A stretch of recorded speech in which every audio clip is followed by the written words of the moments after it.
ومولانا محمدا عبده ورسوله وسلم تسليما كثيرا كثيرا.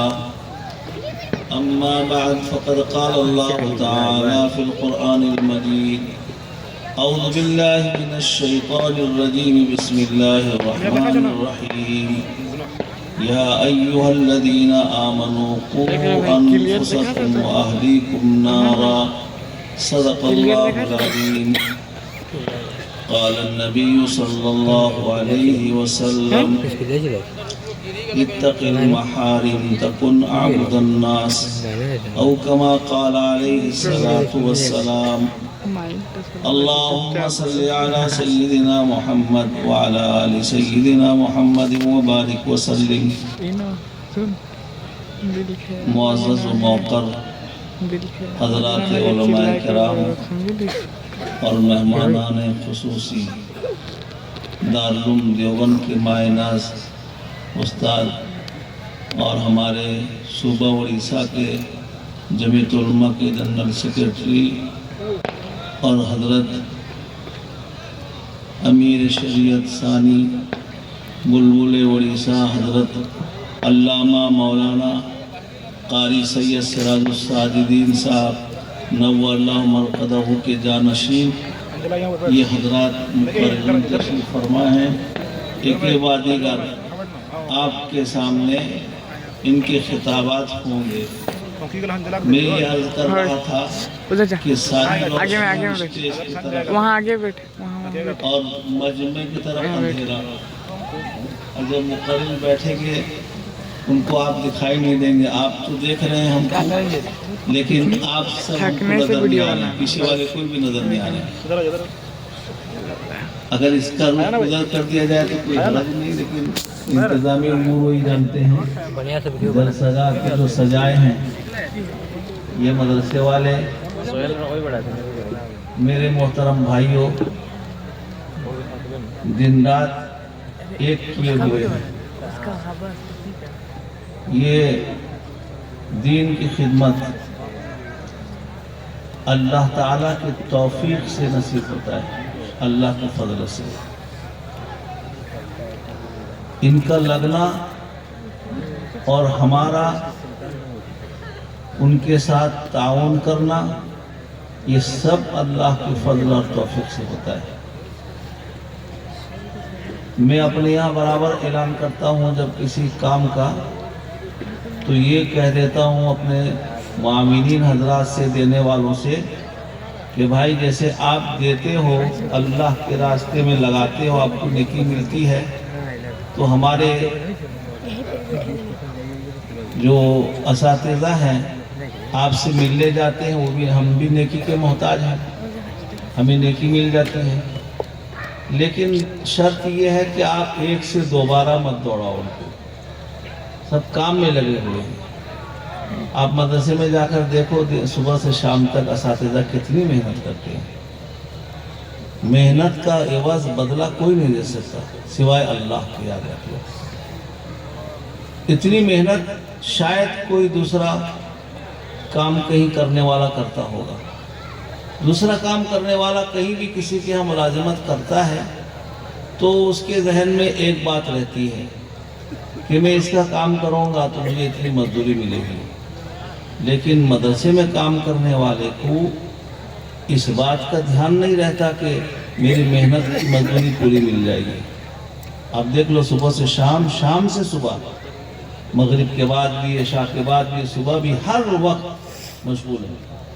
کبھی پڑھنے پڑھانے میں، کبھی آپ حضرات کے پاس جا کے ملنے جلنے میں. سارا نظام تو یہاں ہمارے یہاں کندھوں میں چلتا ہے، دنیا کا سب کام.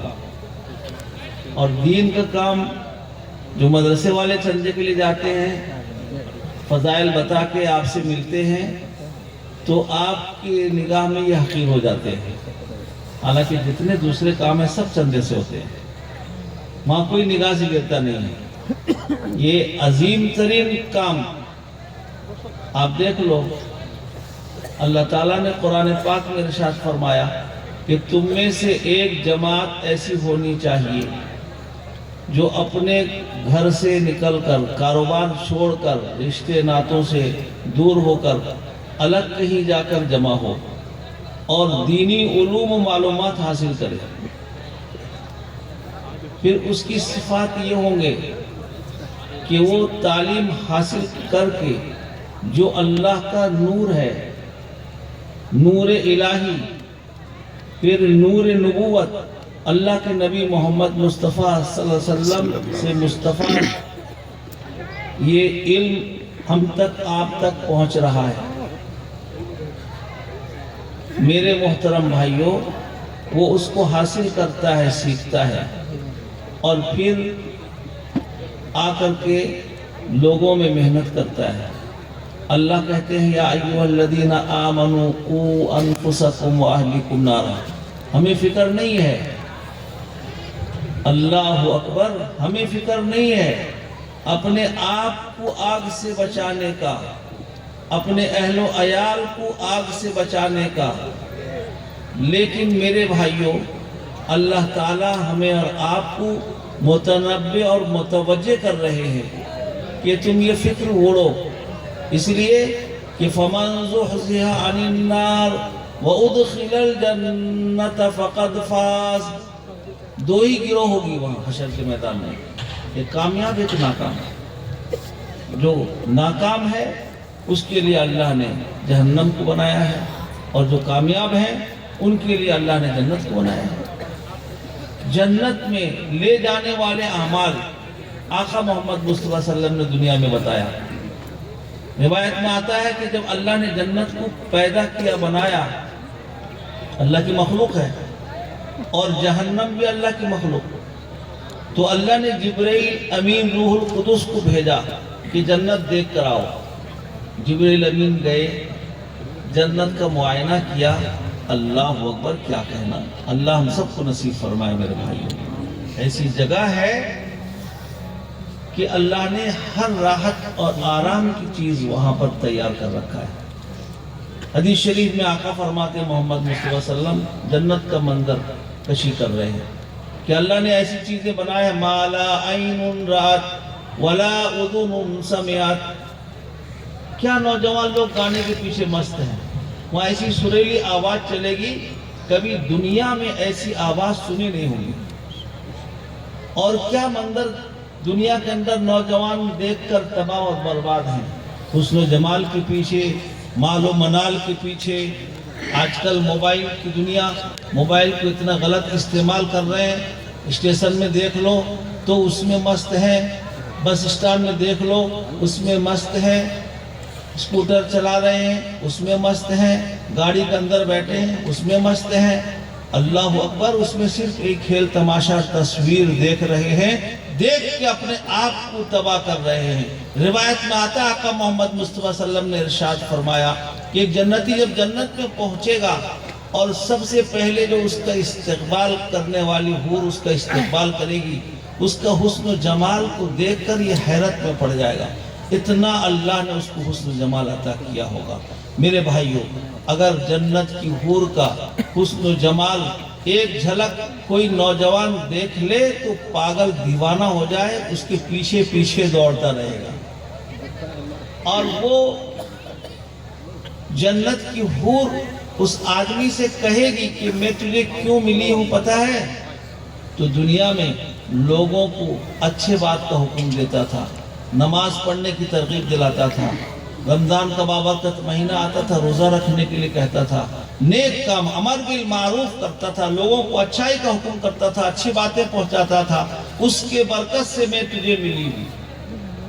اور آگے بڑھے گا، محل ہی محل ہوگا، کیا کہنا، ایسا محل ایسا مکان کبھی دنیا میں دیکھا بھی نہیں ہوگا۔ نوجوانوں اور دنیا بھر کے تمام انسانوں کے لیے یہ بات ہے، یاد رکھ لو، اس لیے کہ جنت میں تو کوئی بوڑھا جائے گا ہی نہیں۔ آپ حیرت میں پڑ جاؤ گے، ہمارے بوڑھے بزرگ لوگ سوچیں گے پھر جنت میں کون جائے گا۔ ایک صحابی آئی، اللہ کے نبی صلی اللہ علیہ وسلم کبھی ظرافت بھی کر لیا کرتے تھے، سچی مذاق بھی کر لیتے تھے۔ کہنے لگی یا رسول اللہ صلی اللہ علیہ وسلم میرے لیے دعا کر دو کہ میں جنت میں چلی جاؤں. اور بوڑھی تھی وہ. آقا محمد مصطفیٰ صلی اللہ علیہ وسلم پر قربان جاؤ. اب مسکرائے اور فرمایا کہ کوئی بڑھیا جنت میں نہیں جائے گی. اب وہ رونے لگی, گریہ تاری ہو گیا, پریشان ہو گئی کہ میں تو جنت میں جانے کی دعا کرانے آئی ہوں اور آقا محمد مصطفیٰ صلی اللہ علیہ وسلم کہہ رہے کوئی بڑھیا جنت میں جائے گی نہیں. جب بہت رونے لگی تو اللہ کے نبی صلی اللہ علیہ وسلم نے فرمایا کہ جاؤ گی. اِنَّا أَنشَأْنَاهُنَّ إِنشَاءً فَجَعَلْنَاهُنَّ عُرُبًا أَتْرَابًا. تم جاؤ گی جنت میں. جنت میں بوڑھوں کا کیا کام ہے؟ سب جوان ہم عمر ہوں گے, مرد بھی عورتیں بھی سب. اور جوانی ایسی ملے گی جو سب دن رہنے والی. وہاں کوئی بیماری نہیں, نہ شوگر کی بیماری ہے, نہ بلڈ پریشر کی بیماری ہے, نہ کڈنی فیل ہے, نہ کوئی اور بیماری. نہ کوئی کسی کے محل کو دیکھ کر حسد کرے گا, نہ کسی کو کسی کی طرف سے کینہ ہوگا. یہ سب اس دنیا کے اندر غلاظت ہے. دل کے اندر تمام غلاظتیں بھری ہوئی ہے. کسی کی ترقی کو دیکھ کے برداشت نہیں ہے, کسی کے پھلنے پھولنے کو دیکھ کر برداشت نہیں ہے, کسی کے کاروبار کو دیکھ کے اس کا جان گھٹتا ہے کہ اس کا کاروبار اتنا اچھا کیوں چلتا ہے, حسد میں مرتا ہے. یہ سب دنیا میں ایسی غلاظتیں ہیں, وہاں نہیں ہے. آگے جائے گا ایک اور حور اس سے بھی زیادہ خوبصورت اس کا استقبال کرے گی مسکرا کر. یہ دیکھتا رہے گا, حیرت میں پڑ جائے گا. وہ کہے گی جانتے ہو میں تمہیں کیوں ملی ہوں؟ تو کہے گی میں تمہیں نہیں انل منکر کرنے کی وجہ سے ملی ہوں. تم لوگوں کو برائی سے روکتے تھے, لڑائی جھگڑا ہوتا تھا تو صلح صفائی کرتے تھے, کوئی جھوٹ بولتا تھا اس کو نصیحت کرتے تھے, کوئی غیبت کرتا تھا اس کو سمجھاتے تھے, اگر کوئی شراب پیتا تھا اس سے اس کو روکتے تھے, کوئی نشے کا کام کرتا تھا اس سے روکتے تھے, اور آخرت کا فکر دلاتے تھے. اللہ کہتے ہیں یا ایھا الذین آمنوا قوا انفسکم واہلیکم نارا. ہمیں تو اپنی اولاد کا فکر نہیں, اپنا فکر نہیں تو اولاد کا کہاں ہوگا. لیکن ان مدرسوں میں آؤ, آپ دیکھو ایسے فکر مندوں کو پیدا کر رہے ہیں جو مسجد کے ممبر پر کھڑے ہو کر آخرت کا فکر دلا رہے ہیں, اور جلسے جلوس میں بیٹھ کر آخرت کا فکر دلا رہے ہیں, گھروں میں جا جا کر آخرت کا فکر دلا رہے ہیں کہ اپنے آپ کو جہنم سے بچاؤ, اپنے اہل و عیال کو جہنم سے بچاؤ. ہمیں فکر نہیں ہے. لیکن یہ آپ دیکھ لو یہ جو علماء دین تیار ہو رہے ہیں, اللہ نے فرمایا کہ یہ جب نکل کے تیار ہو کے جائیں گے ان کی صفات میں سے یہ ہوگا کہ یہ قوم کو, اللہ کے بندوں کو اللہ کے عذاب سے ڈرائیں گے اور جنت کی خوشخبری سنائیں گے. اللہ اکبر. یہ کام یہ قوم, یہ علماء دین اور مفتیان شرع متین, یہ دین کے علوم حاصل کرنے والے, مدارس میں پڑھنے پڑھانے والے میرے بھائیوں, اگر یہ سلسلہ اگر نہ رہے بتاؤ تو ہمارے یہاں مسجد میں جمعے میں بیان کون کرے گا, جمعے کی نماز کون پڑھائے گا, جنازے کی نماز کون پڑھائے گا, نکاح کون پڑھائے گا, دین کے مسائل کون بتائے گا؟ ہمیں اس کا فکر نہیں ہے. اللہ نے کہا ہے دین نہیں جانتے ہو تو دین معلوم کرو جاننے والوں سے. تو علماء کرام یہاں سے تیار ہوتے ہیں. میرے بھائی یہ دینی مدارس کی اہمیت کو ہم نہیں سمجھے کتنا ہے. اگر ہم کچھ دیتے بھی ہیں تو یاد رکھ لو اللہ تعالی ہمارے اس دینے کو اتنا بڑا کر حشر کے میدان میں ہمیں پیش کریں گے ہمارے سامنے, جس کا ہم اندازہ نہیں لگا سکتے. ہم کہیں گے یا اللہ ہم نے تو 10 روپیہ منہ ٹیڑھا کر کے ادھر ادھر دیکھ کر دیا تھا, لیکن یہ اتنا بڑا اجر اور ثواب کا کیسے اس کے اندر سے پیدا ہو گیا. اللہ کہیں گے کہ تو نے لگایا تھا ایک حافظ قرآن تیار کرنے کے لیے, وہ حافظ تیار ہوا, پھر وہ رمضان میں قرآن پاک سنایا اور دن رات تلاوت کرتا رہا, پھر وہ کئی مدرسے میں پڑھایا, اس سے حافظ تیار ہوئے, پھر وہ تیار ہو کر وہ پڑھائے, اور اس کے بعد دوسرے تیار ہوئے. پڑھانے کا سلسلہ قیامت تک جاری رہے گا, اور ہر حافظ کے پڑھنے پڑھانے میں اس 10 روپیہ دینے والے کو اجر و نیکی ملتا رہے گا انشاءاللہ. اتنا بڑا جاریہ نیکی ہے جس کا ہم اندازہ نہیں لگا سکتے. بہت بڑا جاریہ سلسلہ. ایک عالم دین, اب بتاؤ حضرت بڑے پیر صاحب رحمت اللہ علیہ اسی مدرسے سے پڑھ کے نکلے, ان کی والدہ کی نصیحت یاد رکھے تھے اور راستے میں ڈاکوؤں کی ہدایت کا سبب بن گئے. ایک مدرسے میں پڑھتے تھے اور اس مدرسے میں اس وقت مطبخ کا انتظام نہیں تھا. کھانے پینے کے لیے اپنا انتظام کرو اور پڑھو. اب تو اللہ کا فضل ہے, آپ کو پہنچانا چاہیے اس لیے کہ ثواب کا سب محتاج ہیں, لیکن مولانا عبدالسلام صاحب آپ کے پاس جاتے ہیں یا اور کوئی مدرسے والے جاتے ہیں اور جا کر کے کہتے ہیں یہ نیکی کی امید میں جاتے ہیں. یاد رکھیں, ہمارے پیسے کو ٹھیک کام میں لگانے کے لیے جاتے ہیں. آپ کو زکوٰۃ دینا ہے, دینا ہی ہے آپ کو, نہیں دیں گے تو آپ کا مال آپ کے لیے ازدھا بنے گا حشر کے میدان میں. قرآن پاک میں اللہ نے ارشاد فرمایا کہ ازدھا بنا کے اس کو ڈسے گا, اس کے گلے میں لپٹ جائے گا, اور پھر جس کی وجہ سے یہ اپنی مال کی محبت میں مال کو بچاتا تھا, رکھتا تھا اور جمع کرتا تھا, یہ مال اس کے لیے داغدار بن جائیں گے حشر کے میدان میں. تو آپ کے مال کو پاک صاف کرنے کے لیے, اللہ کی حفاظت میں لانے کے لیے, بیماری ازاری سے آپ کو بچانے کے لیے, یہ بیچارے آپ کے دروازے پر کھڑے ہیں میرے بھائیوں. دینی مدارس کی اہمیت ہمارے سامنے نہیں ہے, اس کا کارنامہ یاد رکھ لو. جو بھی ہم دیتے ہیں اس کا اجر و نیکی اتنا جاریہ ہوگا جیسا ایک مثال آپ کو میں پیش کیا. تو اللہ فرماتے ہیں اے ایمان والو تم اپنا فکر کرو. تو صحابیہ رونے لگی. آقا محمد مصطفیٰ صلی اللہ علیہ وسلم نے فرمایا کہ جاؤ گی جنت میں, جاؤ گی جوان ہو کر جاؤ گی. بوڑھے کا کیا کام ہے, وہاں تو حور و غلمہ ہے, کھانا پینا موج مستی کرنا ہے. نوجوانوں اور میرے بزرگوں, اگر چاہتے ہو جنت میں موج مستی کرنا اور اپنی خواہش کو پوری کرنا, من چاہی زندگی گزارنا, بس اس دنیا میں رب چاہی زندگی گزار دو. اللہ یہ نہیں کہتے کہ تم آنکھ سے دیکھنے کا کام مت لو, کان سے سننے کا کام مت لو, زبان سے بولنے کا کام مت لو, اور کھانے پینے کی چیزیں مت کھاؤ, دنیا سے دور ہو جاؤ. نہ, یہ روحانیت نہیں ہے اس دین اسلام میں. آقا محمد مصطفیٰ صلی اللہ علیہ وسلم نے فرمایا کہ سب کے ساتھ رہو اور سب کے حقوق کو ادا کرو. اللہ چاہتے ہیں کہ آنکھ ہم نے دیا ہے ہمارے حکم کے مطابق, جس چیز کو دیکھنے کے لیے منع کیا نامحرموں کو اس کو تاک جھانک مت کرو. کان ہم نے سننے کے لیے دیا ہے, غیبت مت سنو, جھوٹ مت سنو, گانے باجے کی آواز مت سنو. یہ زبان دیا ہے بولنے کے لیے, زبان سے جھوٹ مت بولو, غیبت مت کرو.